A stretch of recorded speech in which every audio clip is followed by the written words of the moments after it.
मागच्या व्हिडिओपासून कंटिन्यू करतो. ऑप्टिकल स्टायलेट पण वापरू शकतो जिथे रिस्ट्रिक्टेड माउथ ओपनिंग आहे. तो स्ट्रेट किंवा कर्ड असतो, रिजिड किंवा सेमी रिजिड असतो. त्याला O2 पोर्ट असतो, कॅमेरा असतो आणि लाईट सोर्स असतो.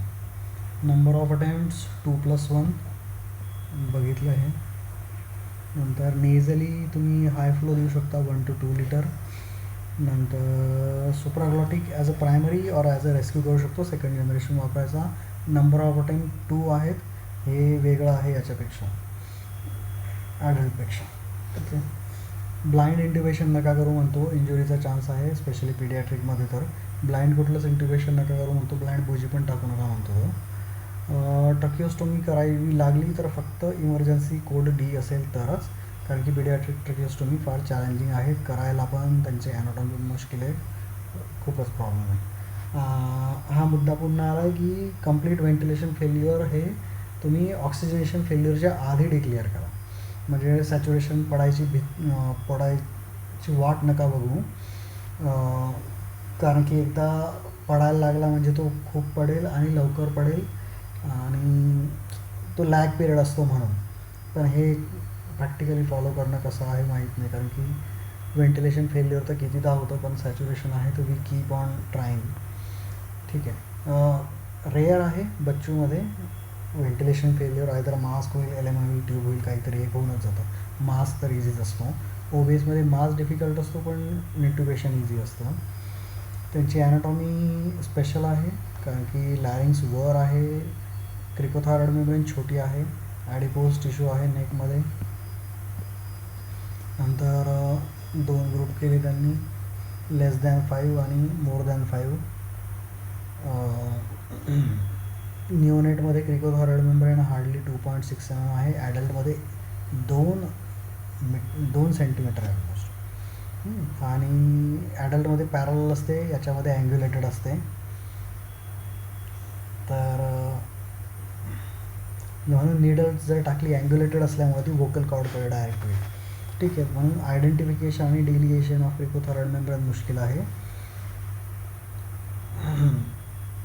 इमर्जन्सी जो सर्जिकल एअरवे आहे हा डिले नाही करायचा, डिसाईडपर्यंत वाट नाही बघायची. कंप्लीट व्हेंटिलेशन फेल्युअर झालं, ऑक्सिजन मेंटेन्ड आहे, तेव्हाच तुम्ही याची अटेम्प्ट इमर्जन्सी एअरवे हे करा, सिक्युअर करा.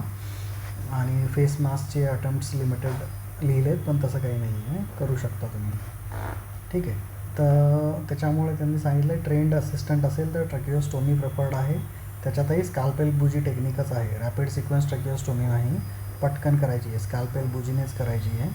अप्पर एअरवे मेंटेन ठेवायचा आहे, त्याच्यातनं पण व्हेंटिलेशन नाही, त्याच्यातनं ऑक्सिजनेशन चालू ठेवायचं आहे, 100% O2 ठेवायचं आहे. आणि जर ट्रेंड सर्जिकल असिस्टन्स नाही आहे तर सर्जिकल किंवा कॅन्युला क्रिकोथायरॉटॉमी करायचीच नाही आहे, त्या करायच्या गोष्टी नाहीच.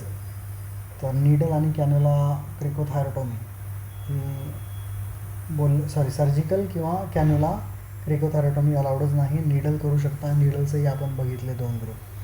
ठीक आहे. कॅन्युला more than 4 पण अलाउड नाही आहे 8 वर्षाखाली. ट्रकियल ट्यूब तर अकोमोडेट होतच नाही <12 years, त्याच्यामुळे तो पण प्रश्न नाहीच आहे. नाही तर मग त्यांनी स्कॅल्पेल बुजी ट्यूब हा प्रकार सांगितला असता. ठीक आहे. म्हणून ट्रान्सट्रकियल किंवा क्रिकोट्रकियल किंवा क्रिकोथायरॉइड तुम्ही <4 mm ची नीडल टाकून जेट व्हेंटिलेट करू शकता, ट्यूब तर जाणारच नाही. ठीक आहे. अंडर 5 क्रिकोथायरॉइड मेम्ब्रेन खूप छोटी असते, डिफिकल्ट टू लोकेट असते, व्हेरी हाय अप असते, म्हणून क्रिकोट्रकियल किंवा ट्रान्सट्रकियल पंक्चर करू शकतो. नीडल पण मोठी नका टाकू म्हणतो तो, 14 किंवा 18ची नका टाकू. नीडल ॲस्पिरेशन करून बघायचं, झालं की लोवेस्ट पॉसिबल प्रेशरने चालू करायचं. हे जेट व्हेंटिलेटर्स आहेत, मॅन्युजेट किंवा सँडलर्स, लोअर प्रेशरने चालू करायचं चेस्ट राईज दिसेपर्यंत. ठीक आहे. अप्पर एअरवे पेटंट ठेवायचं आहे, त्याच्यातनं पण ऑक्सिजनेशन करू शकतो. 5 to 12 तुम्ही क्रिकोथायरॉइड पंक्चर करू शकता, पण त्याच्यामध्ये फक्त नीडल क्रिकोथायरॉइड <4 mm कॅन्युला, 14 किंवा 18चा नाही. साईज एकदा बघावं लागतील या. अप्पर एअरवे मेंटेन ठेवायचं आहे, तिथनं पण ऑक्सिजनेशन चालू ठेवायचं आहे. I रेशो 1:4 ठेवायचा आहे. अल्टरनेट ऑक्सिजन मेथड्स अलाउड नाही आहे, ती 3 वे कॅन्युलाला बोट लावून चालू बंद करायचं, ते पण अलाउड नाही आहे. तुम्ही 1 सेकंड हे करा, जेट व्हेंटिलेट, 4 सेकंड सोडा असं.